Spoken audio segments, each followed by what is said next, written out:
Hello guys, welcome back to this channel. In today's tutorial, I'm going to show you how you can insert date in Google Docs. Okay, let's get into it guys. Here I have prepared my document in my Google Docs, and for instance, I'm going to insert date to this date column. I'm going to click on the cell like this.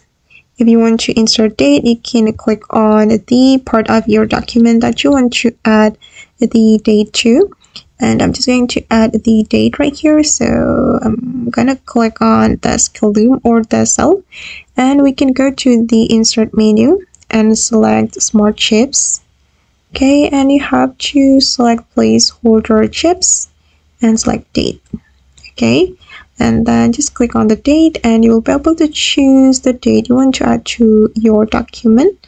I'm just going to select I'm just going to select this date. Then you can scroll down and you will be able to set time and time zone as well. I'm just going to click on OK. Alright, and now the date has been added to my table.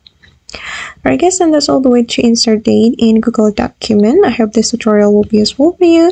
Thank you so much for watching and see you in the next video.